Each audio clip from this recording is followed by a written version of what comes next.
All right, well, welcome to this year's Water Forum. We're very excited to be here. You can be happy about that. We're excited. This is good, yeah. No, but seriously, thank you guys for coming out. Thank you to MCC, McHenry County College, for hosting. This is a great space. Duke's Ale House, everyone's a little full right now. That was spectacular. So Zach and his crew, thank you.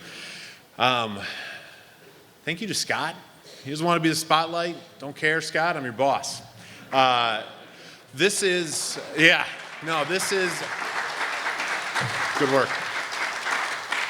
Scott works tirelessly, as you all know, and many of you have gotten calls, for various aspects of this, but it's a very focused effort, and everything's gone through Scott. This is the 7th year of doing this, and it's gotten better every year, and even the things that. How could that get better? The college, different setups up front, the food, get more of it, that sort of stuff. It's been great. So hats off, Scott. And thank you to everybody here. You're joining the conversation. You're in the conversation. This is a growing community, and water conservation is critical. It's important, and it's a focus. And so thank you. And to kind of kick that conversation off for tonight, I want to welcome and invite County Board Chairman Michael Buehler to the stage, and we'll get rolling. So thank you very much.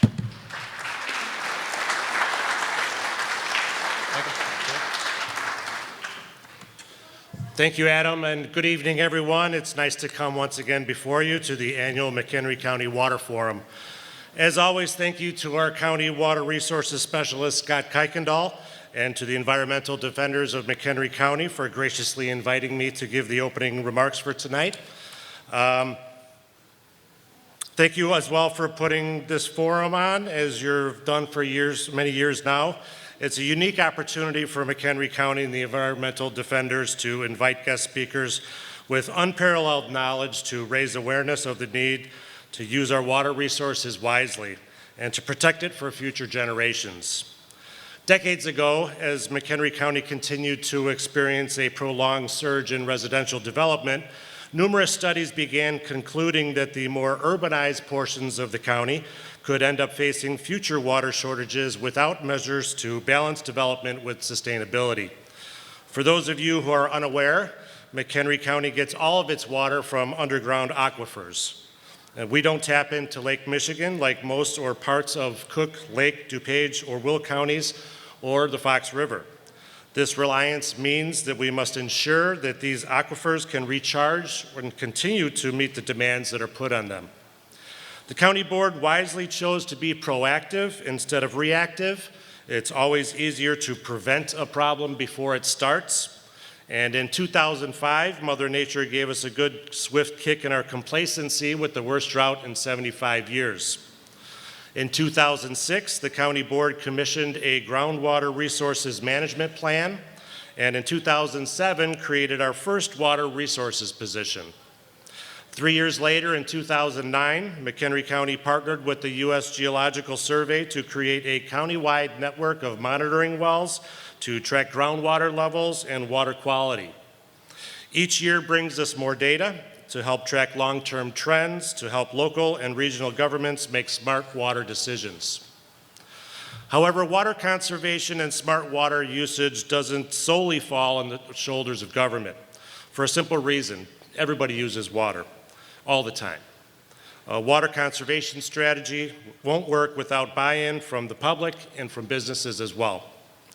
The Water Forum is one of many tools our Water Resources Division has to educate the public about the importance of protecting and preserving our water.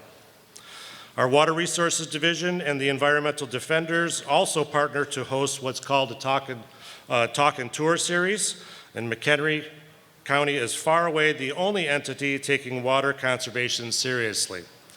Many local governments are undertaking innovative and forward-thinking strategies, from wetland preservation to sensible road salting and innovative project design and land use strategies. The Talk and Tour series highlights these best management practices so that they can be shared. McHenry County videotapes them all, so that they can be shared with anybody who you'd like, and they're free to watch on the county YouTube channel, McHenry County Meetings on YouTube, and I strongly encourage you to check them out.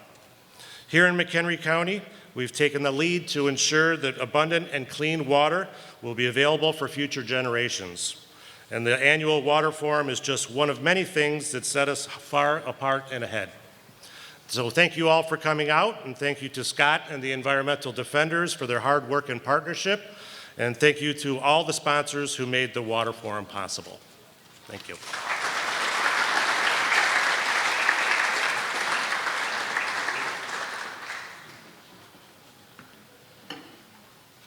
Well, thank you very much, Chairman Bueller and Adam. I appreciate the kind words, and I hope I can live up to them. As Chairman Bueller alluded, McHenry County really, truly is a leader. That is why I accepted the position when it was opened up. We have done more to understand our water in McHenry County than any other county in the state. One of the novel things that we did in the county is we developed a three-dimensional model of our subsurface geology. You can't look at the land surface and understand what's going on underground. And so years ago, we did three-dimensional mapping, and you can go onto our website, and anywhere in the county, you can run a transect line, and it'll pull up a profile view of the geology underneath that transect line. And so within seconds, you can have a solid understanding of what's going on underground.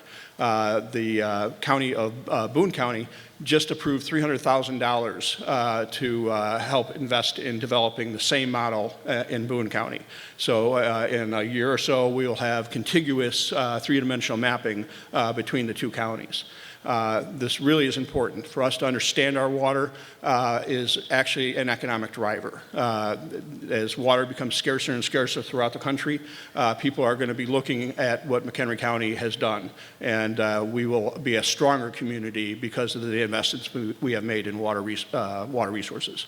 But we can't do it alone. So we have some really great partners, and one of the partners is Dr. Trent Ford from the Illinois State Water Survey, and he is the Illinois State climatologist. You know, you've heard me talk about before that I really respect intelligent people, and intelligent people is not just knowing the subject matter that you're working on, it's being able to convey that information in an understandable manner. And Dr. Trent Ford is one of those people who is able to do that. He can talk about changing climate,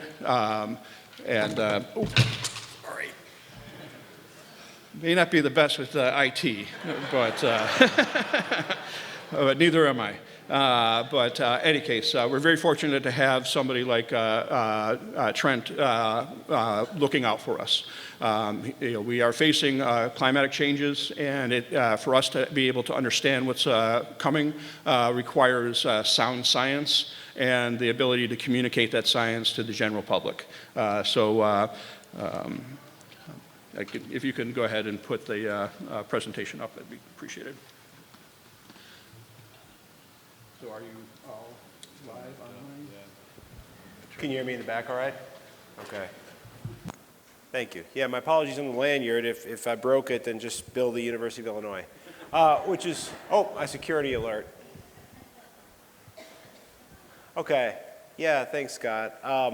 So as Scott mentioned, my name is Trent Ford. I'm the state climatologist. I'm based at the State Water Survey, which is at the U of I in Champaign. And I just want to highlight, repeat Scott's point of partnerships. You know, we do a lot of research at the U of I, and the Water Survey is more applied research into water in Illinois and beyond. But the research really doesn't mean anything without partners on the ground. So Scott sits on our advisory board at the Water Survey, which means his perspective of the work that he's doing in McHenry County and kind of Northeast Illinois generally can feed into the research that we're doing, which is really great because you get the representation of McHenry County at this fundamental research level, but also that we can take the tools that we're developing up here for applications. So today I'm talking about climate change and what this actually means for water resources, particularly in McHenry County. I'm sort of preaching to the choir here, which is great. Sometimes I get hostile audiences. This one's probably not less so, because this county is probably, as the previous speaker spoke out, probably one of the most proactive counties as far as water resource conservation in the state, which is somewhat rare because in Illinois we just think of ourselves as a water-rich state. Oftentimes we have too much water, as the person driving that Dodge that water is finding out. But of course, as Scott mentioned, it's a vital resource. So this was a video, and it just doesn't play. I need to learn to not put videos in my talks. But this radar image, though, is a video, and you can see the radar image on the bottom left there. This is for those who are geographically not inclined. This is around the St. Louis area, and this is down here in Washington County, Illinois. This is near Nashville, Illinois. Now what you're seeing here is this storm complex. This was July 16th of this year. And you can see we have the red, right, which means, there's a lot of rain coming in that band. And the rain is still over Washington County, and it's still over Washington County, and then it starts to move, but here comes another red band at Washington County. This is something that's called training that thunderstorms can do. Essentially, you get a really big thunderstorm cell that's producing 1 inch or 2 inches of rain per hour. And if that thunderstorm cell moves over where we are right here, for example, and spends 15 minutes here, great, you get 1/4 inch and it's gone. But the training occurs when the next thunderstorm pops up behind it. It also dumps 1/4 inch, and the next one, and the next one. 6 hours gone by, and all of a sudden you got 10 inches of rain. You got a lot of problems. Okay, and that's exactly what happened in Nashville, where we had this dam. Actually caught it in national media. Said the dam failed. It didn't fail. The dam did exactly what it was supposed to do: get the spillway open. But they had to flood. They had to flood about 200 homes to save about 20,000 homes. To think back about the preparation for this kind of event, this kind of flooding, this pluvial kind of flooding event, is not river flooding.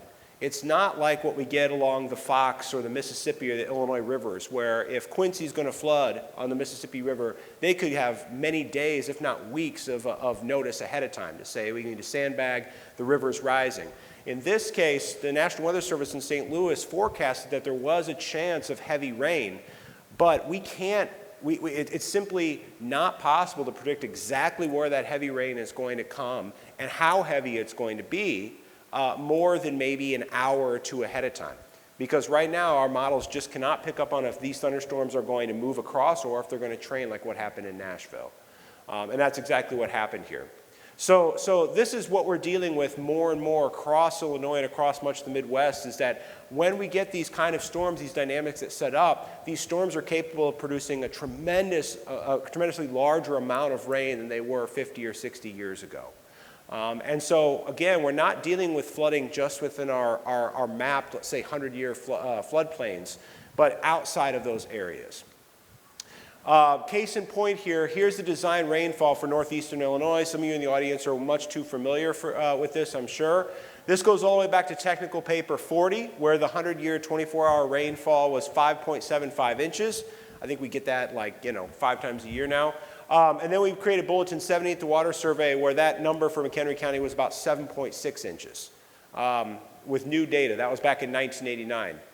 Recognizing that the climate was changing, we're getting heavier and heavier rainfall events, we redid those numbers back a few years ago in Bulletin 75, and that number jumped up 1 inch.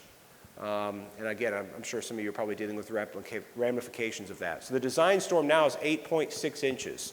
That's a 1% chance of happening any given year. However, I always like to remind people who are working not in a single point. If you're working at a single point, for example, your house or your place of business or whatever that may be, that number is relevant. But if your perspective is county-wide or region-wide, that number is for a point within your county. What that means is that for an entire region or for an entire county, the likelihood of getting 9 inches of rain anywhere in the county is actually much higher than the 1% annual exceedance. That's sort of how those probabilities work. And that's exactly what we're seeing, right? Exactly what we're seeing across the Chicagoland area is more frequent of these types of really heavy precipitation events. And again, the issue here is that these type of really heavy rainfall events falling in 24 hours, we can forecast when the systems are setting up to produce heavy rainfall, like what happened in Nashville, Illinois this year, what happened in Berwyn and Cicero last year. But we can't say exactly where those are going to occur. And again, if that happens in Cicero or that happens in Crystal Lake, that makes a huge difference as far as what the impacts are going to be. And unfortunately, we just simply can't get there. Maybe 30, 40 years down the line, we'll be able to do better forecasts of where exactly those systems are going to produce that heavy rain and actionable timescales, but it's not there yet. And so what we have to do is we have to be prepared for those heavy rainfall events ahead of time so that no matter where they occur, and they will occur again, that we're prepared for that. Now, what does that heavy rainfall do, right? I said, okay, look, we have bulletin 70, which is 7 point. I can't see a red pointer on a white screen. I may be pointing way over here. Just ignore it. I'm gonna proceed nevertheless, but I can't see it. So 7.6 inches is bulletin 70. Bulletin 75 is 8.6 inches. That's an inch over 24 hours. Doesn't seem like a lot. We could really use an inch right now. An inch would seem like a gully washer compared to what we've had over the last month. But what does that actually do to our hydrology? Well, thankfully, the CHAMP group at the Water Survey have recently run these numbers with recent work they're doing in the Nippersink Creek, which is like, I was like, I'm going to grab these because I'm going up to McHenry and giving a talk for Scott here soon. So using the bulletin 70 numbers, producing that 100-year, 24-hour flood gives us a peak stream flow of about 12,000 CFS. An additional inch is 13,000. And if we're using the Atlas 14 numbers, which is what the federal government is wanting to use, or has been using since 2004, it's actually half of what the Bulletin 75 numbers are. So what that means is that if we're building our standards, if we're mapping what structures and what areas are at risk of flooding from at the Nippersink or along the Nippersink, based on Atlas 14, we are likely underestimating that risk, in some cases the CFS by half. All right? So what that means is that when we're actually, I thought I had a better slide out later. If we're actually mapping those infrastructure, what that means is that the risk of flooding is actually far larger because of that non-stationary, that change in climate. And granted, these numbers, the 13,000 CFS versus the 6,900 CFS, the difference in those estimates is just 15 years between the 2004 study and the 2019 study. So we're talking about a change in the climate that's happening rather rapidly that we have to keep up on now. Now, what we're doing now at the Water Survey is looking at future estimates of design rainfall for Bulletin 76, looking at 2050, because hopefully the projects that are being designed currently are ones that will have a lifetime to 2050, 2060, so we can estimate rainfall then. But the arrow is pointing up nevertheless, so we're seeing more of these heavy rainfall events, and the impact can be pretty significant. So I kind of break it down here. The climate trend is heavier rainfall, more stormwater, more runoff. This was from a couple years ago when the Bears played at home. I think it was opening week against the 49ers when we had that big rainfall event in the north side of Chicago. They had a lot of fun. They're not having so much fun right now, but hopefully by the end this week they will. So that's the climate trend. The infrastructure impact from that, again, more urban flooding, overwhelmed drainage, building and road inundation, things that I'm sure that you all are familiar with. And again, these kind of systems are different than riverine flooding. We know that flood insurance uptake in our mapped 100-year floodplains is pretty poor across the whole country, but it's even poorer outside of those floodplains. So a lot of these places that you're seeing flooded in my pictures are areas that are outside of those mapped floodplains, not flooding because of a large stream or river, but flooding because of the stormwater drainage system is just undersized for the rain that it's getting. And what that means is that those people are likely don't have insurance and are probably completely unaware of the risk they actually pose. Right? And how many people that now some of you who are water professionals, you're in it. You're probably getting all the National Weather Service alerts, but how many people are paying attention to flash flood alerts? People pay attention to a thunderstorm, or they pay attention to tornadoes, and they pay attention to winter weather, right? And then they switch. In the summer it's tornadoes, in the winter it's winter weather, and then I pull my hair out trying to scream that we get tornadoes in the winter. You have to pay attention to those. Every year we get it, and every year it's like, well, this surprised us. But that's what people pay attention to, not the flash flooding, when in fact we see tremendous amounts of damage and unfortunately fatalities due to flash flooding. So what that means is that people are kind of unaware of the risk that may pose. And again, as I mentioned, we cannot provide actionable forecasts of heavy rain more than maybe hours ahead of time. So again, it's about planning ahead of time and building up that infrastructure, the sustainable development that the previous speaker spoke of, to make sure that we don't see those significant impacts when we get that heavy rain. So the solutions I mentioned: resilient infrastructure, hazard and flood planning, Money spent planning ahead of time always saves money for repairs and reconstruction afterward. Flood insurance options, et cetera, right? So these are kind of across the board, even education. I didn't put education as a solution there, but that's implied under the et cetera. Education about raising awareness about flood risk and how people, even individuals and individual property owners, can do their part to reduce the amount of stormwater drainage or stormwater runoff as we're seeing these heavier rainfall events. I mentioned the CHAMP group at the Water Survey, and I want to put in a plug for what they're doing. And I know that they may be working with Scott, but they're working with different planning agencies across the state. And they're getting down to the infrastructure level now with their flood models. To model, okay, in this case, for example, along the Nippersink, where these different structures are at risk and what the monetary, the economic damage of those structures could be. And this is great for hazard mitigation planning because, again, these boundaries that we draw here along this creek and the infrastructure that we circle, those are numbers that we're constantly updating as far as how much rain we're actually getting. So the new 100-year storm is affecting how many more infrastructure impacts. And then communities can plan to say, this is because of those changing rainfall patterns, this is how much more of our community is at risk of flooding from these sort of rainfall events. What I'm hoping we can get to, kind of my vision for the next 10 years or so, 10 years maybe, but it's a vision, so I don't have to necessarily get it, but 10 years is to couple these kind of flood models, these 2D flood modeling infrastructure with weather forecasts. Because our weather forecast models, even the dynamic models that are running off of the physics of the atmosphere, we can update once every hour or so. What our artificial intelligence is helping us do now is it's helping us to more rapidly refresh those models. So we can go through more iterations. So we can say, if this is the storm that's coming up, now we can have a new model run every 5 or 15 minutes. We can say, if we thought the heavy rain was coming here across northern McHenry County, now it's shifted, now it's southern McHenry County. Well, at this point, those flood models take a tremendous amount of power and time to run.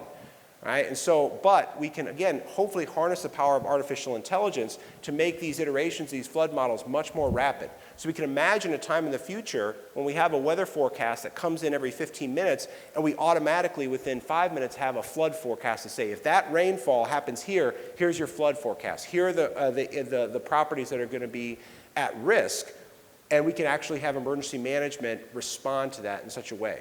That's one thing that I get asked sometimes about how artificial intelligence and machine learning are helping with climate. That's one way. It's making it easier to model in near real time to help at least harness the power of some of those weather forecasting tools. Now, we're a little ways away from that, but that's something we're hopefully working towards. And this kind of work is helping us do that. Okay, so I also want to talk about seasonal changes in precipitation. So our winters and our springs are getting wetter here in Northeast Illinois. That's what that kind of trend map is showing there. And, oh, by the way, we're moving into a La Nina winter. This is the most recent outlook from the Climate Prediction Center. Again, I think I'm pointing at it, but it's the one on the left. It's the green there showing a higher chance of above normal precipitation. That's what La Nina typically gives us, a little bit cooler, a little bit wetter winter. This will be updated tomorrow, depending on what the Climate Prediction Center sees, but it's likely going to stay the same. So it's likely it's more likely than not we're going to see a wetter than normal winter this season. When we look at the seasonal changes in precipitation all across the Midwest, what we see is a more coherent signal in spring and in winter than we do in the summertime. So what these maps are showing are projected changes in rainfall in the spring on the left and the summer on the right. Anywhere you see an X on these maps, that's where the models, the 30 climate models that we ran, disagree.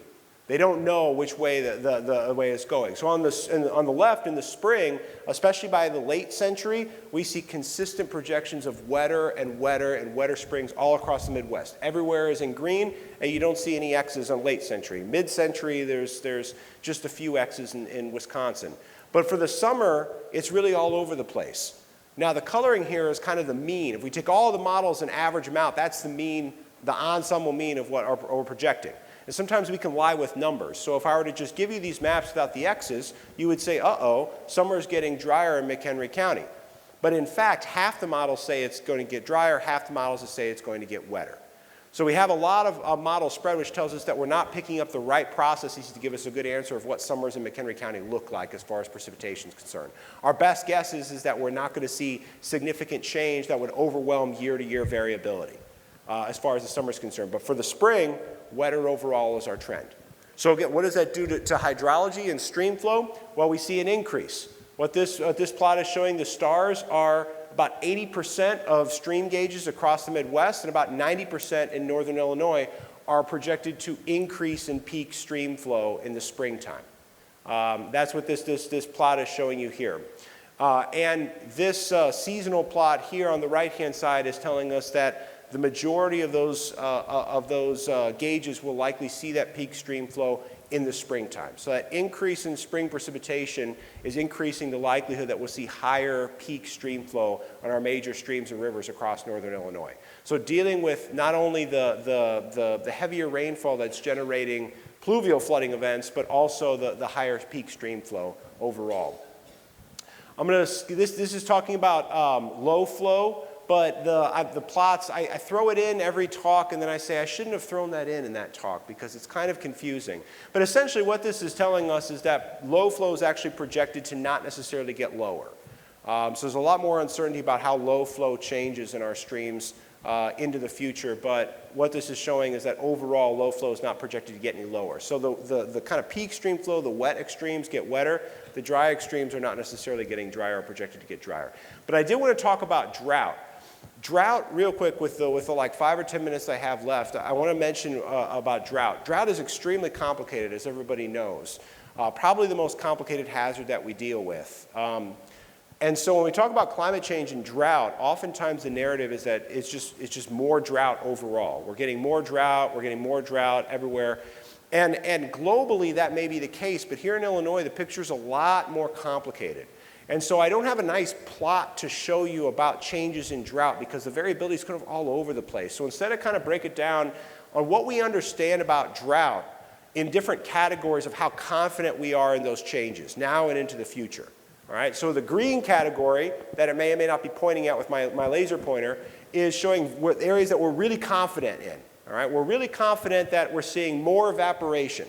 Higher temperatures in the summertime mean more evaporation. We're losing more water off our reservoirs and our soils and our plants a lot quicker.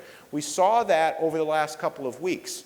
I don't know if that's the way it is around here in McHenry County, but in Champaign County where I live, there was basically a day where my grass looked green and then I woke up the next morning and it was brown. It had tapped out, right? Because that soil moisture had depleted so quickly with that evaporation that we don't typically get this time of year that we just saw that drought pretty rapidly emerge. We're very confident that we have a wetter climate overall and that we're seeing more intense rainfall. Somewhat confident in things like we're seeing more frequent flash drought. And I'll mention what kind of flash drought, what that actually refers to here in a little bit because I have a good example. We're seeing less frequent long-term drought. We had a really significant, frankly weird drought in 2021 here. It was like centered over McHenry and Lake County. Rain would go north, rain would go south. You know, everywhere you go across Illinois, everybody thinks they're in a rain bubble. Everybody's in a rain bubble. It always goes north, it always goes south. Everybody nods their head. My house is in a rain bubble too, by the way. In reality, when you're in drought has a super huge mental health impact on people, right? Because it's like, just come, right? It's different than heavy rainfall. Heavy rainfall, it comes and you're in response mode, right? You're just trying to get water out of the way. But for drought, all you have is time. All you have is time to wait for that rain not to come. So it messes with your mind, and that's why everybody thinks they're in a rain bubble. But in 2021, this part of the state was actually in a rain bubble. We just could not make it rain. But then the winter of 2021-22 was fairly wet, and we recovered. And then we were dry again in parts of 2023, and we've recovered. And now we're dry again in 2024, and look at what we look at with that outlook. We have a wetter than normal winter that's likely facing us this winter. Right? So what this means is that we're not staying dry as long. We don't have those multi-year, multi-decade droughts of the 1950s and the 1930s that we used to have, not nearly as frequent because of that overall wetter climate. Now that depends, that kind of prognosis depends on if you're talking about groundwater recharge or soil moisture, but that's something that we're somewhat confident in. Then we get down to these more uncertain categories. Things like winter water recharge, switching from less snow, more rain, what that means for as far as recharge is concerned. Groundwater recharge is really uncertain, especially those confined aquifers. because we can have a wetter climate overall that's replenishing the soil moisture and maybe even some of the shallow groundwater, but it's not getting down into those aquifers as effectively. So it really is dependent or different depending on what system you're looking at. And then we have things like emerging threats like population change, changes in demand that make things really uncertain. So this is my really complicated drought kind of category here, but overall this kind of gives us an idea of what we are expecting as far as drought's concerned across Illinois. Now I mentioned quicker drought. This is kind of a case study in flash drought. So I have two maps here from the U.S. Drought Monitor from last year. The left is from May. The right is from about a month later, and you can see the difference in the coloring of that drought. We went in most of the state from no drought or abnormally dry conditions to severe, in some cases extreme drought across the state. Now this was my yard in May 16th of 2023. It was looking a little that palish green that you're like, oh man, it's not so great right now. Coneflowers were doing great, and then a month later, this was a fully stocked stock pond, and we lost this dock, which was kind of a piece of crap anyway, but we lost it because the groundwater went down so quickly. This was a month from the grass doesn't look so good to we dropped probably, I mean, you can see here, we probably dropped 5 or 6 feet in a month, right? And that's what happens when you lose that groundwater and all that's happening is that water is pulling out. That's a flash drought. All right, we go from, things aren't looking so great to, oh, we are in a little mess of trouble. And this is pushed along by not just dry conditions, but dry conditions that are exacerbated by really high temperatures and evaporation.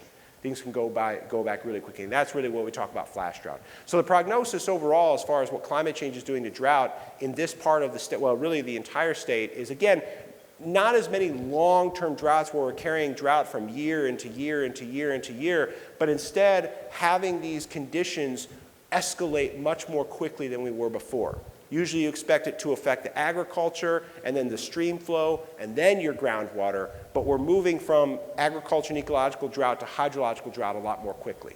And as someone who monitors drought all across the state, it really messes with your mind because you have an expectation of when you should start to see impacts, and they happen a lot quicker. I wanted to take the last like 3 or 4 minutes here to do some shameless self-promotion, which is always a great key. So something that we're working on at the Water Survey is looking at what we're calling precipitation effectiveness. Now the hydrologists in the room think about effective precipitation as how much rainfall is running off into our stream flow, but we're looking at it exactly the opposite. How much of the rainfall is actually getting into the soil? Because everywhere I go across the state of Illinois, I mentioned, oh, everybody's in a rain bubble. Also, everybody talks about when you have a condition like what we have right now when it's dry and then you get an inch of rain, first thing people says, that inch didn't soak in. Yeah, it said we got an inch of rain, but we probably netted like a quarter of that, right? Because it just fell too heavily and everything's still dry. Or I'll see my condition reports. How many of you are CocoRoss observers? One. Oh my goodness, just Scott. Okay, well I didn't have a CocoRoss slide in here, but I'll make sure to pound you with that. So I see my CocoRoss observers, maybe Scott's one of them, to say like, it looks like we got an inch of rain, but I dug down and it's actually really dry. The problem is that when we have really heavy precipitation, as I talked about, we're getting increasingly heavy precipitation. What that means is it's increasing the runoff ratio. We're getting more runoff from that heavy rainfall event, and it's potentially not recharging our root zone soil moisture and therefore not recharging our groundwater as effectively as the same amount of rain that falls over a longer period of time or less intensely.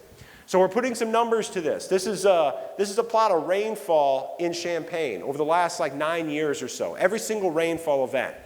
And the horizontal axis is the total amount of rain. I'm sorry, I gave this talk to a Canadian audience a week ago. That's why it's in millimeters, so bear with me. Just divide by 25, you'll get inches. Or yeah.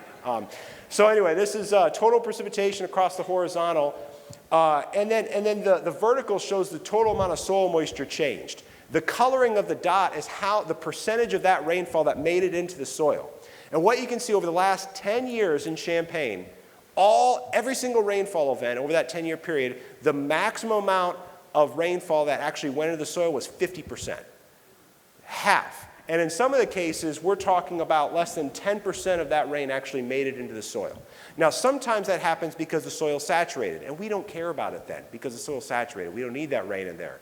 But some of these rainfall events are happening so intensely that the vast majority of it's running off, we're not actually netting it there. Now, for those who are working off of reservoir systems, heck yeah, you're getting that reservoir recharge from that. But if you're talking about agricultural drought or groundwater, now we're talking about something different.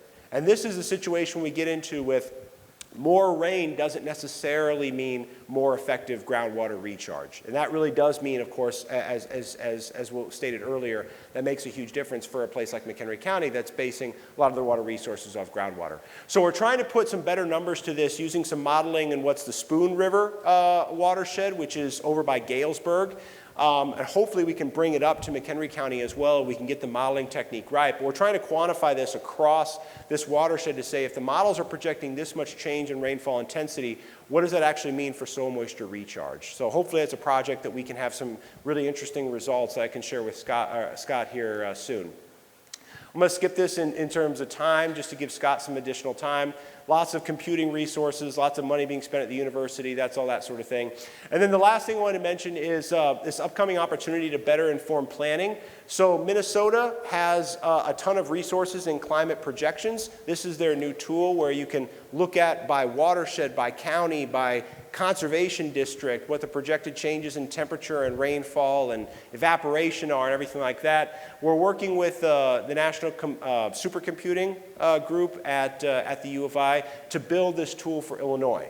So we'll have a prototype hopefully by this time next year that if Scott so kind, I can come back and show you all. But those of you who are in charge of planning for, again, for water conservation districts, for watersheds, for counties, for regions, this is going to be a tool that hopefully makes it really easy to put that future climate information in your hands for that planning purpose. Because right now, climate information is challenging to get. So this is something that hopefully we can bring to Illinois and make it a lot easier to make those plans based off future information as opposed to just looking in the past. So there's all my summary points. I don't have to read to you and to turn it back over to Scott so that hopefully, I didn't give you any more time, I'm sorry. I promised you 5 minutes and didn't give it any. But anyway, thank you very much for letting me come visit and take some of your time, and I'll be around until the end for questions.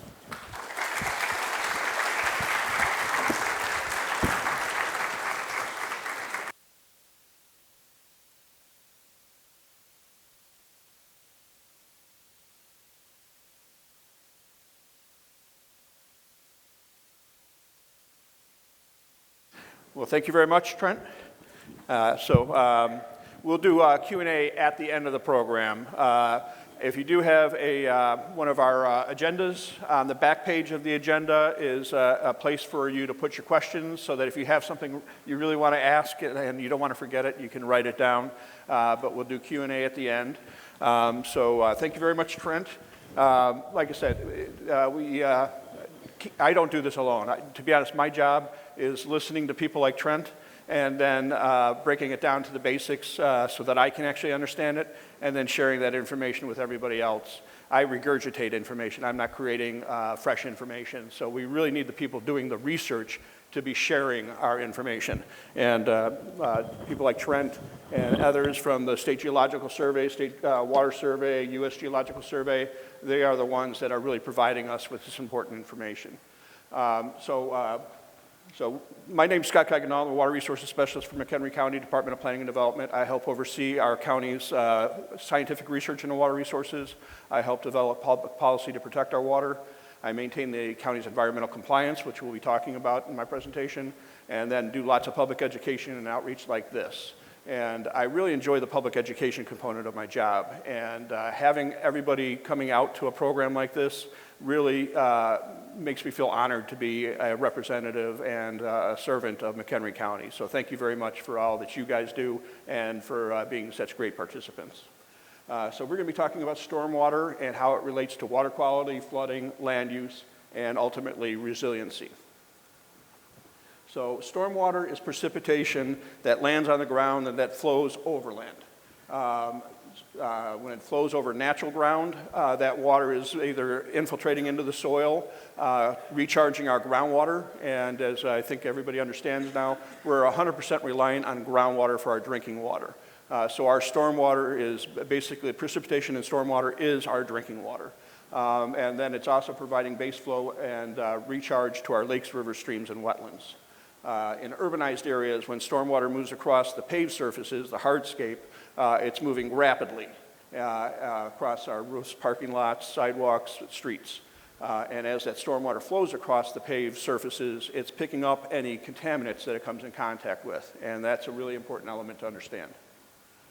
So this is a nice old model that shows how natural hydrology works. So in undisturbed land, when it rains or snow melts, the majority of the precipitation is actually able to infiltrate down into the groundwater, recharge our water table that provides our drinking water, but water is not just standing still. Water is in constant motion. So it is moving through the ground both downward and laterally, and it provides a base flow of cool, clean water to our lakes, rivers, streams, and wetlands. But the same mechanism that allows water to infiltrate down through the ground also means that if we're introducing pollutants into the ground, that can also infiltrate down, contaminate our groundwater, or contaminate our lakes, rivers, streams, and wetlands. And then as we urbanize our landscape, we're paving over it. And so water is no longer able to infiltrate down in the ground, so it hits the land surface, rushes off, carrying with it any pollutants it comes in contact with, and is rushing to our lakes, rivers, streams, and wetlands, creating a flood stage followed by drought, flood, drought, flood, drought. So it's a very altered hydrology in our urban areas. So pollutants can come from a wide variety of sources. Any pollutants we put in the air, onto the land, or into the ground can be sources of contamination. And once pollutants come into contact with water or stormwater, it can be transported by stormwater to our surface waters and our groundwater. So the Clean Water Act was implemented in 1972. It established the National Pollutant Discharge Elimination System, which is intended to protect water quality in the United States. So bonus points to anyone who can tell me what this is a photo of. Anybody who's not a scientist. Chem tool. What is it? The chem tool explosion in Rockford. No, a little older than that. You got it. So the Cuyahoga River in Ohio. So this is one of the times that the Cuyahoga River in Ohio caught fire. And it actually had caught fire many times. I think the trigger was often railroad crossings where the train would go over the river and sparks would fly off and then ignite the river on fire. So this was one that happened in 1969, and this was the impetus for the development of the Clean Water Act and many of our other environmental programs. Prior to the Clean Water Act, we basically treated America like it was disposable. Industries were free to discharge toxic materials across the landscape and into our waterways. Municipalities would be discharging raw sewage into our waterways. Without the Clean Water Act, we'd be living in a much darker, more dangerous world today. So it is really important to understand how stormwater works, what the different types of pollutants are, and the different mechanisms to protect our water. So the Clean Water Act started out with the National Pollution Discharge Elimination System, focusing on point source pollution. So point sources mean that it's coming from a single point. So they were targeting industries and wastewater treatment plants. So it's coming out from a single pipe end. As the Clean Water Act was reauthorized, they were required to address not only point sources, but non-point sources. And so non-point sources are stormwater driven. So instead of a single pipe, non-point sources occur over a large area. So it is precipitation that's landing on the ground, interacting with any pollutants that it comes in contact with, and then rushing out to our lakes, rivers, streams, and wetlands and polluting waters of the U.S. So what we're going to be focusing on is our non-point source pollution. And the mechanism for that is MS4 program. Actually, I should have pointed that out. So Municipal Separate Storm Sewer Systems. So 4 S's, hence the acronym MS4. So the MS4 is a permit program under the Federal Clean Water Act that is designed to protect and restore water quality in the U.S. And every county in Chicago area, along with most of our municipalities and townships, are required to maintain an MS4 permit with the Illinois EPA. So when we talk about sewer systems, most modern cities have what we refer to as separate storm sewers, or separate sewer systems. So on the left here is a sanitary sewer system. So this is designed to carry human waste from our homes and businesses and commercial areas, and it takes it from those areas, runs it through the sanitary sewer to wastewater treatment plants, where the wastewater treatment plants treat that water to a fairly high level of quality before discharging it to waters of the U.S. So the water through the storm or sanitary sewer system is treated, and that is covered under permits through the NPDES permit system. On the right here is our storm sewer system. So storm sewers capture water from the landscape. Water will go into our catch basins and then go into the storm sewers, and then the storm sewers discharge that untreated water into our lakes, rivers, streams, and wetlands. So it's discharging untreated water to waters of the U.S. So whereas that sewage water is actually treated and covered under the NPDES, this is untreated being discharged. And so the municipal separate storm sewer system is designed to address that untreated water by trying to prevent pollution from getting in there in the first place. So when we're talking about our municipal MS4 systems, we're talking about a network of sewer inlets, storm sewers, and outfalls that discharge that untreated water to the water of the U.S. In our rural areas, we don't have that same network of storm sewers, but what we do have are vast networks of roadside swales that convey water, culverts, and then outfalls that once again discharge that water untreated to waters of the U.S. So the MS4, each MS4 permit holder must develop, implement, and enforce a stormwater management program designed to reduce the discharge of pollutants from their MS4 to protect water quality. So once again, the intent is to prevent pollution from getting into our water in the first place. And the MS4 permit program, each permittee must use best management practices that address what we refer to as 6 minimum control measures. And so I'll go over these real quick. I think it's really important for the public to understand what we as the regulated entities have to do on behalf of our public. So minimum control measure number 1 is public education and outreach on stormwater impacts. Here in McHenry County, we do lots of public education and outreach. Right now, we are all practicing our minimum control measure number 1 by doing educational programming. One of the great things that we do in the county is we support the McHenry County Schools Environmental Education Program, or MCEP. MCEP has been in operation for almost 40 years, providing high level of environmental education to our schools. And we're very proud to be helping to support that organization. We do lots of community events, and then we partner with others to do all kinds of educational programming. So if municipalities who are working on MS4s would like any assistance with educational programming, I am available to help with that. So if you need a public speaker, if you need me to help find speakers for you, help develop educational programming, I'm available to assist municipalities and townships with that. So the next one is public participation and involvement, and this is a bit trickier. Whereas the first one, you're trying to educate the public by speaking to them, this is actually creating opportunities for the public to participate, and that can be a lot more challenging. We're trying to do more and more of this type of thing in the county, and if I have time at the end, I'll talk to you about an upcoming program. But once again, I'm available to help municipalities with their MS4 programming to help them meet this minimum control measure. The third one is illicit discharge detection and elimination, and this is actually the main thing I wanted to talk about today and help raise awareness about. So our MS4 systems, our sewers and our rights-of-way, are only designed to convey stormwater. Any non-stormwater wastewater that is getting into our systems is an illicit discharge. It is illegal. Now, this can happen by accident, so if you have a spill, hazardous material can get into our storm sewers by accident, but it can also be deliberate.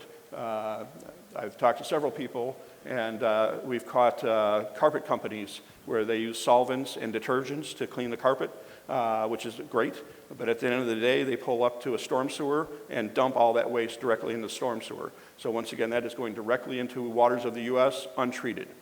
Treating America like it's disposable. That is an illicit discharge. So we need to be able to identify these types of things and know who to contact if we see it. So these are things to look for. So odors can be a clear indicator. We had a gas spill in one of our northern communities not too long ago, and the spill occurred at like 5:30 in the morning, and it didn't get reported until afternoon when somebody finally said that this is dangerous and could smell the gas and finally called the police. But it should not have been 5-6 hours before that was actually reported. So we really want people to be prepared to recognize problems and to report them. And then visual. We call it dumpster juice, but dumpsters are supposed to be covered. If they're not covered every time it rains, that rain is going into the dumpster and coming in contact with any pollutants that are in there and then discharging that material to our waters of the U.S. Oil or foam may be clear distinction, discoloration, evidence of dumping. You may not always see the activity being done, but you may see paint stains, oil stains, that is evidence of dumping, or fly dumping in our right-of-way is a common occurrence. So these are all examples of illicit discharges. So if you do observe illicit discharges, who do you contact? If you're in unincorporated areas, you should reach out to the McHenry County Department of Health, their Environmental Health Division. They can answer your questions, and if it's a viable illicit discharge, they'll go out and look at that. If you're within a municipality, you should call your Public Works Department. The Public Works Department is the entity that handles MS4 permitting in McHenry County or in the municipalities. Or you can call the Health Department once again. And if the Health Department thinks that you should be contacting the Public Works Department, they can provide you with the contact information. For hazardous emergencies, once again, if you smell gas, then you should probably contact your municipal police department if you're in the city, or the county sheriff if you're out in the outside of the county or in the unincorporated areas, or if it's warranted, you can call 911. If it's a large-scale system, the McHenry County Emergency Management Agency is the entity that handles those types of emergencies, or the state Illinois Emergency Management Agency. We created a handout, so we had them at the front desk when you walked in. If you didn't get one, please grab one on your way out, and then if you do see something or smell something, you know who to contact. The fourth one is construction site runoff. So construction sites have all kinds of opportunities to cause pollution. Fortunately, we have addressed this in the county's countywide stormwater management ordinance. So this is something that is addressed, and then Ryan Beaver, our soil conservationist, will be talking about this in greater detail in the next presentation. The next one is post-construction runoff control. So we need to, as we're approving developments, we need to be making sure that they are addressing the volume of new runoff that they can be creating and how they can be affecting water quality. And so once again, this is covered under our countywide stormwater management ordinance. We are in the process of updating that right now, and we'll be focusing more heavily on water quality. But this is something that is being addressed in the countywide stormwater management ordinance. The last one is pollution prevention and good housekeeping. And this seems pretty intuitive, but it's not always practiced. So the focus, once again, is to prevent pollution in the first place. So we want to prevent contact of water with these various types of pollutants. A single teaspoon of salt will permanently contaminate 5 gallons of water. So the contaminants that can be introduced can have very serious impacts on our water quality. And this is an example of the different types of facilities that can be sources of pollution within our communities. Each of these reports have to be submitted to the EPA every year, and they're supposed to be posted online so that the public can access them. So you should be able to Google your municipality and MS4 report and access it. All the county reports for the past 20 years are up on our website. So if anybody's interested, I highly recommend taking a look at it and reading through these. So we've talked about how stormwater recharges our groundwater, how stormwater recharges our lakes, rivers, streams, and wetlands, and how stormwater can be a vector for transporting pollutants. But stormwater can also be our source of flooding. And we've certainly seen our share of flooding in McHenry County in the past decade or so. So as Trent was saying, we are seeing an increased amount of precipitation. And we're seeing that precipitation in fewer and fewer storm events, meaning the intensity of the storms is increasing. Our built environment is not built for the amount of precipitation that we're seeing today, let alone the precipitation that we're seeing tomorrow. So how are we going to adapt our communities to manage increased stormwater runoff? So when we talk about flooding, the first thing that we typically talk about is floodplain. So floodplain is low ground adjacent to streams or rivers. And when we have extreme rain events, those banks of the river expand and fill the floodplain. The floodplain is doing what it's supposed to. This is a view of the south branch of the Kishwaukee River. This is off of Hemmingson Road, just south of Woodstock. And so this is the look at the river during normal flow or maybe slightly low flow. This is a view of that same perspective during a flood event.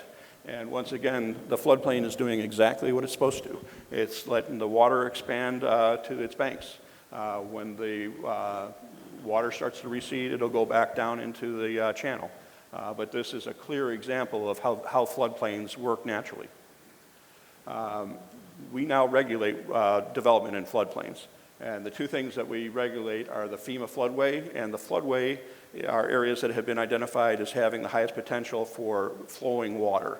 So these are the areas that have the greatest potential to cause damage. Then we have the 100-year floodplain, which is a bit of a misnomer. What that means is that there's a 1% annual chance for flooding within those boundaries. But those are the two things that we regulate at the McHenry County Department of Planning and Development. And this is an example showing how floodplain works and why it's important not to develop in floodplain. So this is just an example where you have two houses just outside of the floodplain. Everything's hunky-dory. But then the neighbor on the right decides to build a volleyball court and fills the floodplain. The water that had been going on to this part of the floodplain doesn't disappear. It is pushed outward, and it causes flooding in your neighbor's property. And so it is really important for us not to allow development in floodplain. And in many cases, we're having to go in and undo problems that were created by developing in floodplain. So historically, flooding was mostly considered in the floodplain areas. But today, over 95% of flood damage is in upland areas. It's my understanding that it's closer to 98%. The flooding is no longer limited to our floodplain areas. Now, this is occurring for a variety of reasons, including the fact that we have paved so much of our landscape, compacted the soils, but it's also because we are seeing increased precipitation. So how are we going to adapt our built environment to address this? The main tool in our toolbox is actually trying to recreate, restore, or mimic natural systems and restore that natural hydrology. And the tools that we use are commonly referred to as green infrastructure or low impact development. And the main tool we use is native vegetation. So our native vegetation has deep root structures that go down 5, 10, 15 feet. And it creates this network of interconnected root structure that restores soil health and can hold an enormous amount of water. So this entire profile becomes a giant sponge. For contrast, turf grass typically only has root structure that goes down about 1 inch or 2, and it's typically over compacted soils. So the amount of moisture that those soils and vegetation can hold are almost nothing. But our natural areas can hold just enormous amounts of water. So we're trying to figure out ways to retrofit our built environment to restore that natural hydrology. We did talking tour series last year that toured projects that Crystal Lake has done, where they are using green infrastructure effectively to manage flooding. So this is no longer just ideal, highfalutin ideas. These are real things that are being implemented and being implemented effectively. These are just some examples. I worked on the two projects on the left, and the rain garden on the right is Crystal Lake Park District project. But you can create wetland detention to hold water and clean water to prevent flooding. Bioswales will convey water just like a sewer will, but it's also providing flood mitigation because it's a much bigger area. It's providing water quality benefits. It's promoting groundwater infiltration. It's providing a multitude of benefits in addition to conveyance from point A to point B. And then rain gardens are shallow depressions that hold water and allow for infiltration to occur. This is a development that my last company had worked on. We created a regional detention basin to manage flooding in the region. We use native vegetation for the landscaping all around it. In 2013, we were hit with a major flood. It was under several feet of water for quite a period of time. In the spring, everything came right back, almost as if nothing had ever happened. So our native vegetation is extremely resilient to flooding. And then we have a lot of agricultural land in the area. If you are doing conventional tillage, that landscape is open to the elements for 9 months of the year or more. What we'd really like to see are the use of cover crops, where you're planting living vegetation between your cash crops to maintain living vegetation on the soil and restoring soil health so that it can actually manage stormwater much better. Now, this is not something you can flip a switch and do, so we'd really like to find ways to help the agriculture community implement this, but this is really something that I think we're going to need to do in order to adapt to a changing climate. And then finally, our natural areas. So when I look out over a conservation district property or a land conservancy property, I'm not just seeing a beautiful place. I'm seeing an area that's providing groundwater recharge, that's managing stormwater, reducing flooding, providing wildlife habitat, and improving water quality. These are all things that most people don't understand that are taking place in our natural areas and aren't valued when we're considering land use decisions. So I think we need to do a much better job understanding the benefits that these areas do and managing these areas for future generations. So that's all I have. Can I take a little bit of your time, do you think? Okay. I've worked very hard to get this down to 20 minutes, and I failed miserably. I apologize. But I did want to share something. So I have been tormented for the past 40 years by something that I did in my youth. So I'm going to do a stormwater confession with you today. So I'm going to be talking about a catch basin that was in front of my house where I grew up. So my first car was a 1977 Oldsmobile Cutlass. So it was a beater, but it had a big old V8 engine, and it got me from point A to point B.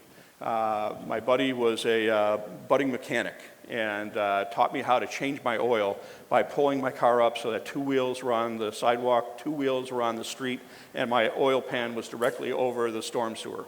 And I remember asking him, "Are you sure we should do this?" And he's like, "Oh, it's no problem. It goes through a wastewater treatment plant. It's no problem. It's just common sense." So pull the drain plug on my oil pan, let it rip. 3 months later, I'm going out to do it again, and my neighbor comes out and says, "Scott, what the heck are you doing?"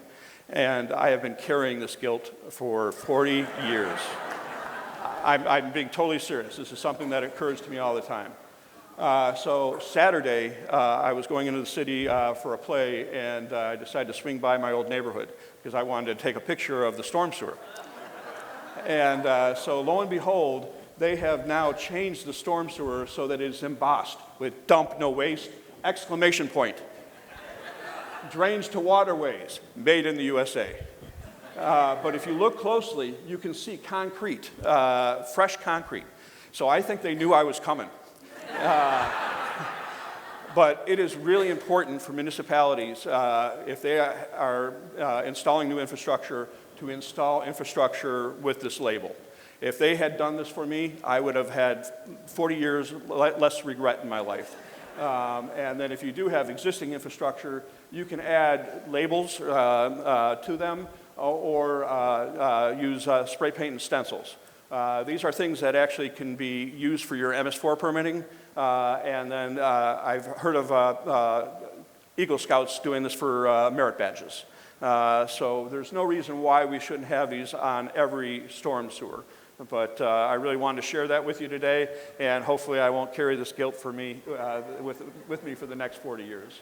And then finally, I want to talk about a program that we have coming up that can be used by municipalities for their minimum control measure number 2.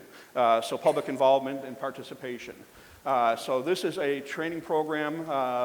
It's out of an organization that runs the Riverwatch program, but the local conservation foundation has really brought it locally. So it's Chloride Watchers. So this is a citizen science program where we will train you to sample for chlorides. So our use of road salt in the area is causing pollution in our waterways and in our groundwater. In McHenry County, we are absolute leaders when it comes to sensible salting, but there is still a lot of salt being put on the ground, and it's important for us to understand the actual impacts. And so what we do is we train people to pick out a site in their local area so that you can actually get to know your waterway. You'll collect samples, and then we provide test strips so that you can test the water. And ideally, what I'd like people to be doing is going out before a storm and then subsequent times after a storm so that you can see the rise and fall of chloride levels in that waterway. And then this data gets uploaded to a statewide map. And so you can track the changes over time. And this is really important because even if you just do this for a few years and then move to Florida or whatever, that sample point can then be taken up by somebody else. So this type of thing has tremendous value to the county. And so if you're interested in this type of thing, I suggest that you participate with us. It's going to be Wednesday, October 30th at the County Administration Building from 11:30 to 2. So we'll do the classroom from 11:30 to 2, and then anybody interested will actually go to a site just down the street and actually run samples and do the testing. So it's part of our Talk and Tour series. But I will be sending information out once I get a formal flyer put together. But anybody who's in a municipality, this is a great opportunity to use this for your compliance with your MS4 permit. So thank you very much for letting me go over. Thank you. So we're going to now bring Ryan Bieber up. So Ryan Bieber, I think it's urban conservationist, but I think of you as soil conservationist. Is this on? Yeah, it was pretty close. Urban conservation specialist. I'll let it slide. Okay, my apologies. Ryan plays an incredibly important role in the county. So he helps us with county compliance and is basically the eyes for observing stormwater compliance in the county. And it's really important for us as a public to understand what we're looking at as we go through our day-to-day lives. So Ryan, look forward to hearing what you have to say. Perfect. Thank you. There you go, sir. Can everybody hear me okay? Well, I have a loud voice anyway if the mic falls down. But so I didn't mind Scott going long because when I stopped by his office yesterday to drop off my presentation, I saw how much better his presentation skills were. So he could take as much time as he wanted. So yeah, my name is Ryan Bieber. I work with the McHenry and Lake County Soil and Water Conservation District. I am our urban conservation specialist. I do a lot of soil erosion and sediment control inspection work. So I got a degree in environmental science from the University of Missouri in 2017. Then I worked in landfill construction for a year. Then I worked in hazardous material abatement oversight for a few years. And those experiences helped me become a good construction site inspector for various environmental permits. So even though we have McHenry and Lake County in our name, the Soil and Water Conservation Districts are actually a subdivision of Illinois state government. We are a division of the Illinois Department of Agriculture. We're written into the Illinois State Constitution in, when did we get in there? 1947. We were formed by actually a letter that Franklin Roosevelt wrote to all the governors of the states in 1937 after we went through the whole crisis with the Dust Bowl, and he pleaded with governors to form organizations to help conserve soil and water and protect them. And in Illinois, we formed the Soil and Water Conservation Districts. So our purpose is to assist the public with conserving and protecting soil, water, and other natural resources.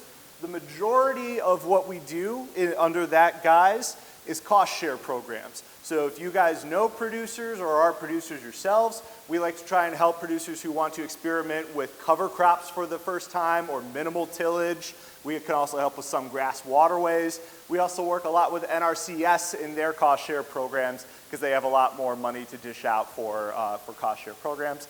But in the border counties around Chicago and some of the other counties experiencing a lot of urban development, we also have urban conservation specialists to do these soil erosion sediment control inspections on construction sites. So fortunately, a lot of this has already been discussed a little bit at length, so I will try and get us done right at 7:50 so that we have time for questions. But so soil erosion, we kind of already talked about it. It's whenever soil gets detached from the ground. Let's see how well this laser's working. There we go. Detached from the ground, transported and deposited somewhere. So when rain lands on soil, the impact of that raindrop can knock off soil particles, and a lot of them, gets transported down a slope and then deposited somewhere else through forces such as water, wind, ice counts as soil erosion too, or can cause soil erosion. And for me, on construction sites, vehicle traffic can kick up a lot of dust or track out a lot of mud from your construction site. So there's lots of different ways to cause soil erosion. And every time we have a precipitation event, there is stormwater runoff of some sort. Any water that doesn't infiltrate into the soil becomes runoff and goes somewhere else. This is a great picture that just kind of shows an example on an impervious surface. You can see all the little waves of the rain that it can't infiltrate into the ground. It's all flowing somewhere else. This is also a good example of one of the 3 different kinds of erosion styles that we see over exposed soil. It's called sheet flow. And it does this over exposed soil too, because water infiltrates into the soil in vegetated areas much better than exposed soil areas. All the roots provide little holes for the water to get down into so it can infiltrate more quickly. Scott had that great example of the plants with all their root depth. That really helps infiltration. On exposed, bare soil, a lot of that water just runs across the surface and there's nothing to slow it down. And so eventually, sheet flow, gravity takes, water follows gravity, the course of least resistance, and it'll accumulate sometimes into these longer tendril-like rills. We call it rill erosion. And if enough rills can come together, or if the low-lying area is big enough, it turns into a soil erosion gully. And I want to stop here for a second and talk about just how much soil can be eroded. So we can kind of see in here that these are some kind of young trees. This is leaf debris. So let's just like cut this gully right here. If you were to shovel out this much dirt and put it into your wheelbarrow, that'd be what, 100 pounds, 150 pounds, 200 pounds? It weighs a lot. So now multiply that by the entire length of this gully, however much farther behind that point of view it goes.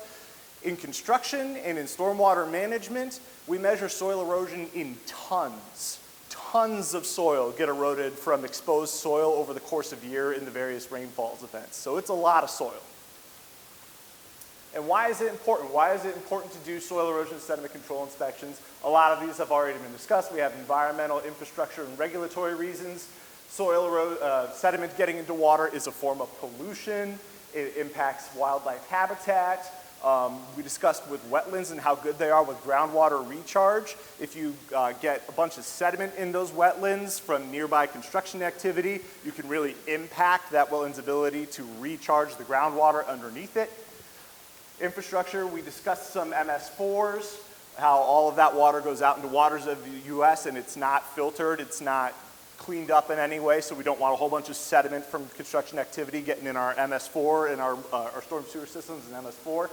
With our detention and retention basins, if they erode while they're under construction, or you're putting a bunch of sediment into those basins, that sediment accumulates and you end up impacting its storage ability. You reduce its storage ability for flood capacity.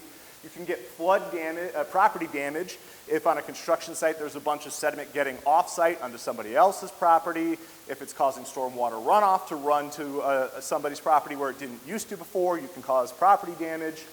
And then, yeah, we discussed, I'm glad Scott brought up the Cuyahoga River. That was in the 60s. The Clean Water Act came out in 1972, and that's really the big governing thing that helps us control our pollution. The US EPA came up with the National Pollution Discharge Elimination System, but the US EPA kicks enforcing that down to states. So here in Illinois, we have Illinois EPA. They enforce the NPDES permits for all construction sites with over an acre of disturbance. So if you're disturbing more than 1 acre of soil, you end up getting one of these permits, and I inspect them. So there's Illinois EPA, U.S. Army Corps of Engineers. Whenever you're doing a construction project in or near waters of the U.S., they issue you a permit, and there's soil erosion sediment control involved in that. And then McHenry County has their stormwater permits. I meant to explain all of that on this slide, my apologies. But so here's some good examples. Sediment it's a foreign object being introduced to water, introduced to the natural environment, so that counts as a pollution. But on like ag land, they use a lot of fertilizer, right? Nitrogen, phosphorus, potassium, that's all food for plants to grow. If it helps plants grow on land, it'll help plants grow in the water too. So it'll end up with algae blooms, because algae is a kind of plant and it uses those nutrients. But the problem is when you get all of this algae and it decomposes, the decomposition process takes up a lot of oxygen. It makes CO2 out of it.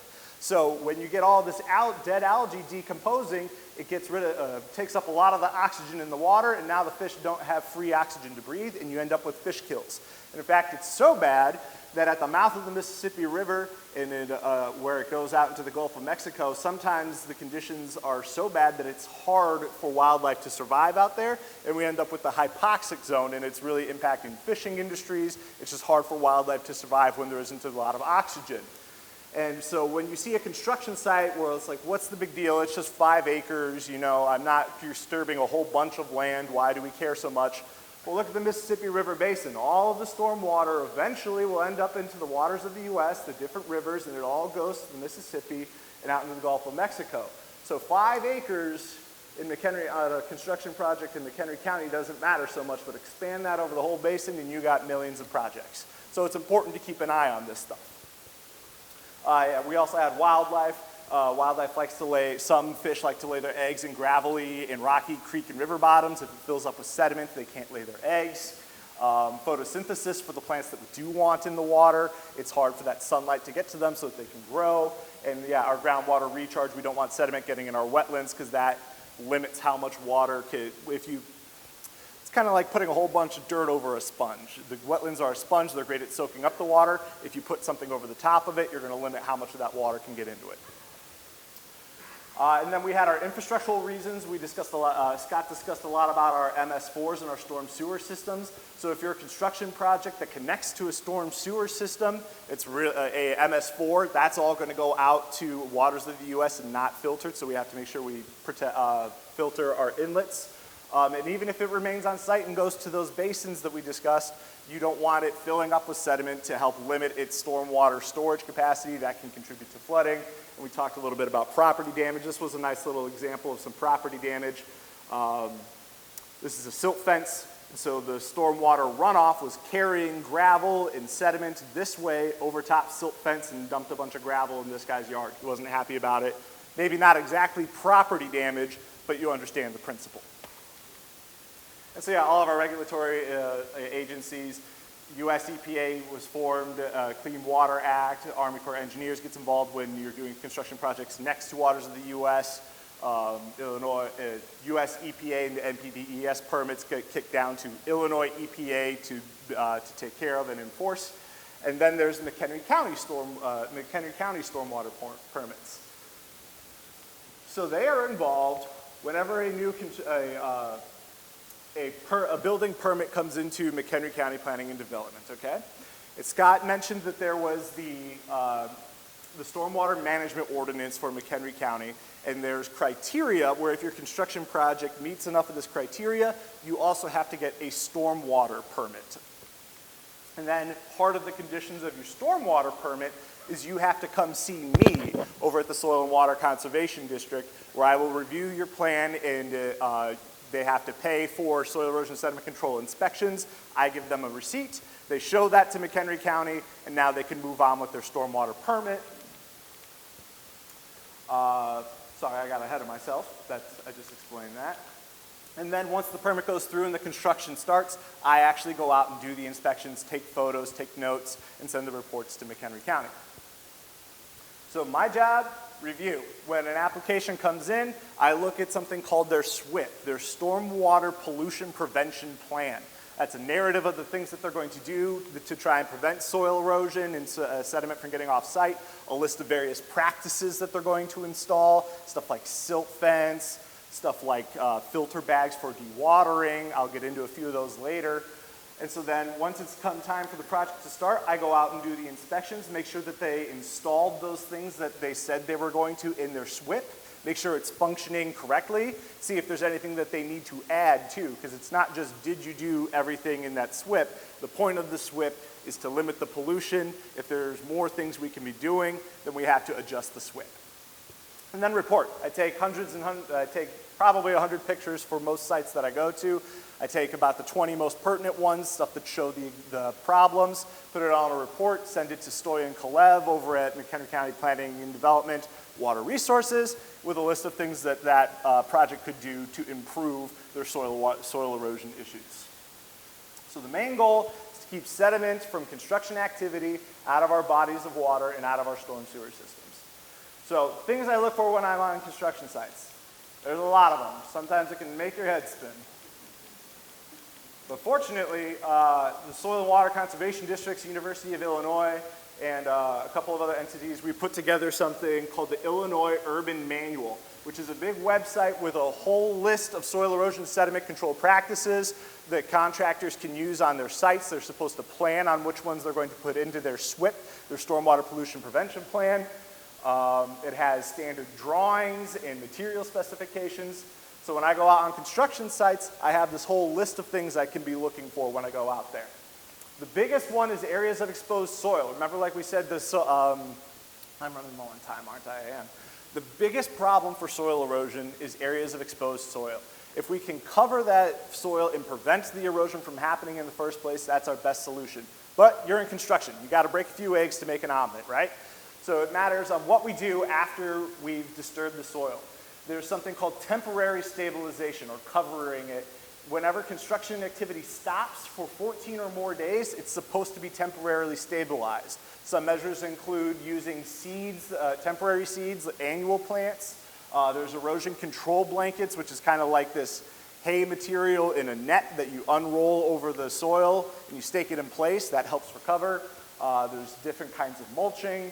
So I'm going to start blowing through this stuff so that we can get you out of here on time, and if you have any questions.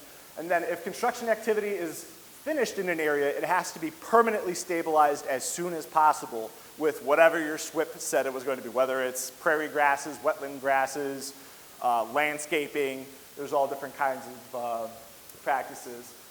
So this was a site I was at one day, and the more exposed, the steeper the slope, and the longer the slope, the more erosion you're going to get. So they these houses out here, they had these lots ready to develop houses, but down at the bottom, they were getting all kinds of sediment in the road, and it was getting into their storm sewer system.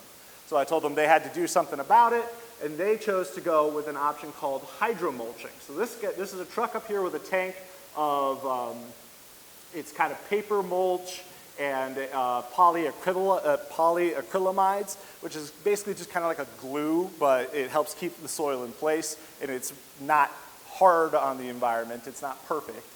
But so it's really helpful for covering large areas of soil. And so this is that same area a little while later. They cleaned up the streets down here, so now we've really limited the amount of soil eroding down into the roadway here and getting into the storm sewer systems. This was another one by a creek. This is Dutch Creek. I begged and pleaded with this contractor to please stabilize this swale because it's going down slope into that creek. They put their seed that they wanted to wait until they resurfaced this road to stabilize this area. And I worked with the Army Corps, and we told them, no, you have to stabilize this now. They put down the prairie seed mix that they were going to use in the area, put down the erosion control blanket. So now every time when it rains, the water isn't just running over the exposed soil, it's running over something covered, and it's not winding up in Dutch Creek. A lot of these are all various examples, but we wanted to leave some time for questioning. Scott, did you want people to ask questions about everybody's presentations? Yeah. Yeah, this is good. So I'll skip to the end. So yeah, I'm with the McHenry and Lake County Soil and Water Conservation District. I do not mind cutting my presentation short to get you guys out of here on time and so that the better presenters had a little more time to present their stuff. But Scott wanted to leave some time for anybody to ask any questions, either about what I had to present, about what Trent had to present, about what Scott had to say. Go ahead. Thank you, guys.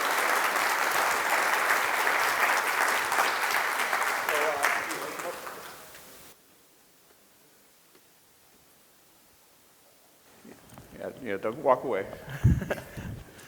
So first off, if anybody is interested in continuing education credits for attending tonight, we do have certificates for everybody that has wrote in wanting their certificates. Anybody who didn't write in, you can still grab a certificate and write your own name in. So if you're doing it for your PE, you certainly can get credit for it by self-reporting. But we'll have those at the front desk after 8 o'clock. So we'll open it up to questions. We'll have 2 mics. Stoyan, where are you? Okay, if you can grab one of the mics. Is Ann out there already? Go ahead and start with Randy.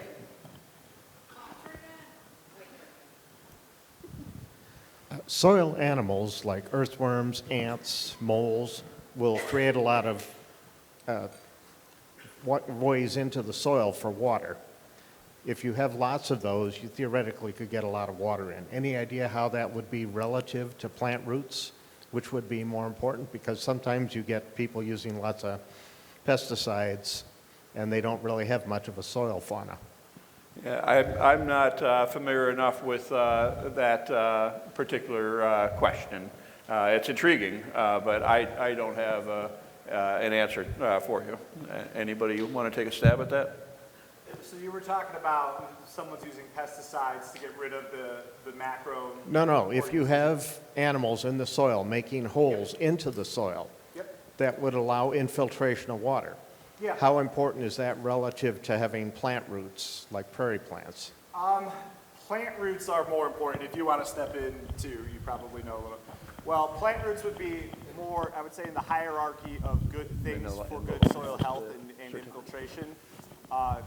Plants with deep root systems are probably more important than earthworms and some of the microorganisms and macroorganisms that live in the soil. It's definitely a key part of soil health, though. Healthier soil has more infiltration. The deep roots probably help more than earthworms and such, but it's definitely a part of it.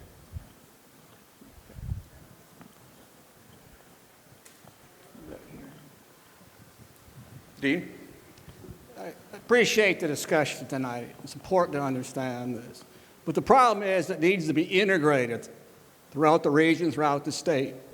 Recently, Wes Cantor of the Illinois DNR gave a webinar presentation to a number of state legislators about the state water plan. You can find it on the Friends of the Fox River website. 50 minutes. Good discussion about an overall state water plan. It all ties together, and that's the challenge of trying to bring in all this stuff together. Because the same thing that talks about the stormwater, same thing with groundwater recharge. The problem you find out is the state legislators and the federal legislators don't understand the problem. They don't understand what's going on. I spoke to one local legislator here, state legislator, about the water shortage. She's familiar that the aquifers are going dry. You know what she said? Nobody at the local level can agree on anything. So that's a challenge here. So Adam, I encourage you to watch that webinar. I encourage other members of the McHenry County Council to watch that webinar. It'll kind of give you a good oversight of what the big plan is and how to get everybody to work together. Thank you. Sure. Can you hear me now? Yeah, okay, good.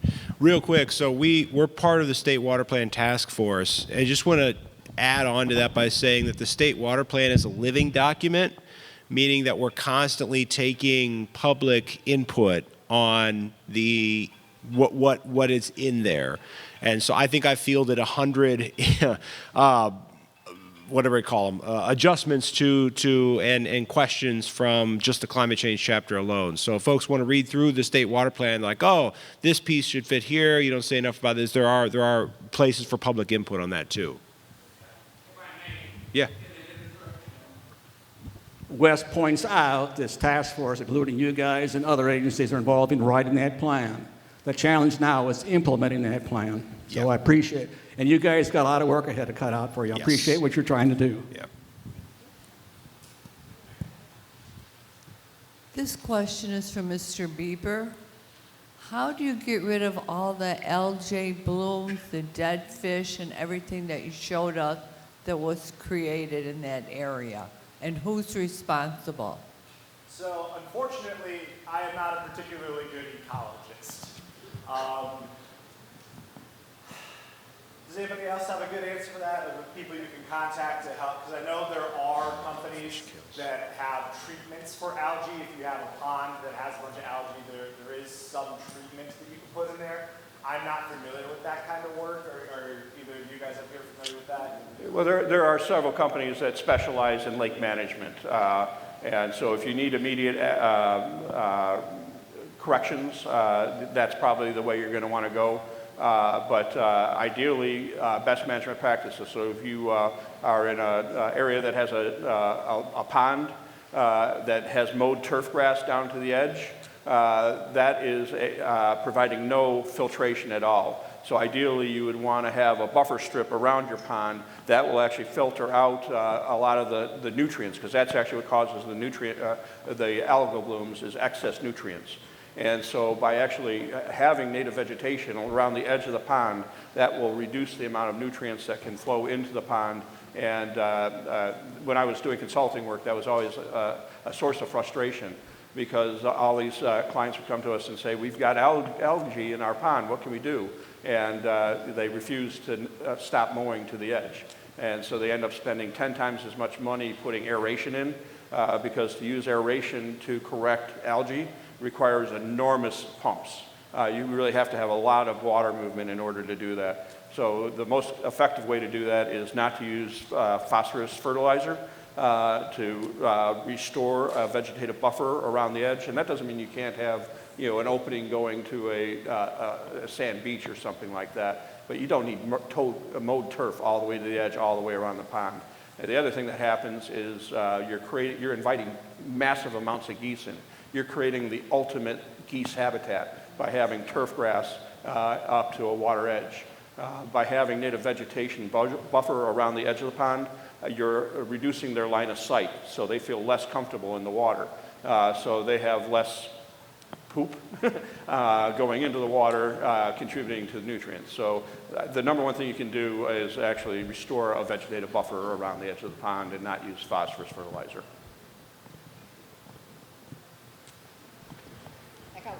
Over here. Yeah, Dr. Ford had a slide up there that said Nippersink Creek, and it made me wonder, are there detailed floodplain maps available for the county? When I built my property, I was looking at the USGS survey maps and looking at my elevation. Are there detailed floodplain maps for McHenry County that are available? Do you have? So I'm going to defer to Stoyan Kolev, Yes, who's my boss, so be very nice to him. We do have mapping available in our GIS system. A lot of the mapping for the county was done in 2006, and the Illinois State Water Survey just remapped the Nippersink Creek area, and it's in the preliminary data phase right now that went out for review. So once they officially approve that, we will have that data available to everybody, and potentially in areas where there was little information, now those gaps might be filled. Okay, just to be clear, so you're saying there's nothing there now, but it will be available? Do you know about when? Well, we have mapping available right now, but it was done back in 2006. Okay, is that available on the county GIS where you just see a county map? Yes. GIS system and through FEMA's National Flood Hazard Layer as well. Okay, maybe I'll come over and just make sure I know where to go. And I'll step in here too. The soil and water conservation districts. Yeah, that's not working. Over at our soil and water conservation district office, which is here in Woodstock, well, we're in Crystal Lake now, but if you come into our office, we will put some of those maps together for you. It's with some of the older data that Stoyan was talking about. But if you come into our office, we have a couple of different maps that you get to put together with that data, with your specific parcel, and then we can give you paper copies of that to keep. Well, is the older data available on the internet that I could just get to? Mm-hmm. Okay, I'll just find out how to find that, because I'm pretty familiar with the land where I'm talking about, so thank you. And I'll also give a plug for the county's GIS website. The way I usually access it is I just Google McHenry County GIS, and it'll take you to our main GIS page. And then you have choose interactive maps, and there's a whole variety of maps that you can choose from. The main one we use is the Plan Dev Viewer, but people often use our Athena Viewer. We have all different types of layers that you can put on there. So you can look at floodplain, you can look at wetland, you can look at soils. And part of the reason I want to bring this up is we recently added historical aerial photos. So you can do base maps from 2022 to 1939. And so now within one quick swoop, you can go to our website and really get a better understanding of the geography of any area within the county on a single website. It really is a great resource. I'm familiar how to go there. Occasionally I'll go pick a house and see who owns it because you can click on it and get an order. So I can find it. You're saying there's a layer on there for the floodplain then? Yep. Okay, thank you. And we have topography on there as well. So. It's a great resource, and it's fun. Even if you just want to explore with it, it's a really user-friendly website. Our GIS department has done a wonderful job with it. Question over here. I understand that there's lots of variables, but in general, how long does it take for surface water to work its way down to the aquifers? That is a great question, and it's no easy answer. And we have a network of 37 monitoring wells throughout the county, and they're monitoring water levels in real time. So every 15 minutes, these monitoring wells are taking water level measurements, transmitting that data up to the U.S. geological satellites, and then they maintain that data for us. And anybody can go onto our website and see where the 37 wells are throughout the county, click on any of those wells, and pull up data from 2009. And it amazes me how quickly some of our aquifers recover. Trent was talking about, the drought that we had, and it's really fascinating to watch. 2012 was a major drought, and it was a major drought throughout the entire state, but it was a short-lived drought. It only lasted summer, and then it was followed by record rainfall. But the drought that we experienced starting in 2020 just was a precipitous drop that lasted a long time. And we saw water levels fall further than they ever had. But the rainfall that we had over this past year, we saw the water levels shoot right back up. So it really is really interesting to see how the different aquifers react.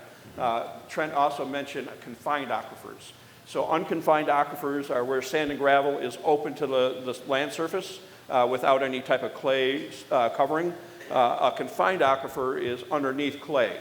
And so if you have a confined aquifer under 10 feet of clay, that's still going to recharge pretty quickly. But if you have a confined aquifer under 100 feet of clay, that is going to take a long time for that to recharge. So not all aquifers react the same. So when we talk about water levels in our aquifers, it really can be fairly complicated depending on which aquifer you're talking about. But throughout the county, I watched the entire county was showing in red, which means that it was significantly low. And over the past year, we watched all these wells go from red to green to blue, meaning that the water levels are now higher than normal in most of our aquifers. So it really is pretty interesting to watch. And that's part of my message, is that our sand and gravel aquifers are resilient. We can experience rise and fall without subsidence. In much of the rest of the country, when the water levels draw down, the land above it actually subsides and collapses, and the pore spaces that can allow for infiltration or storage disappear forever. Our sand and gravel aquifers are resilient and are a renewable resource as long as we take care of them. If we pave over everything, we're no longer getting that recharge. If we contaminate the water, it's no longer available to us. As long as we treat it with respect, it is a renewable resource and can spur viable communities long into the future. So I highly recommend you go to our website, McHenryH2O.com. Tried to make it as simple as possible, McHenryH2O.com, and I've got links to all of our great websites and basic instructions, and I highly recommend everybody take a look at that. So I realize we're past 8 o'clock, so I'd like to let if people want to go, you feel free. We're happy to continue answering questions, though. So please continue to hand the mic around. But thank you all for coming. This really is a spectacular event, and it's only spectacular because you make it so. Thank you.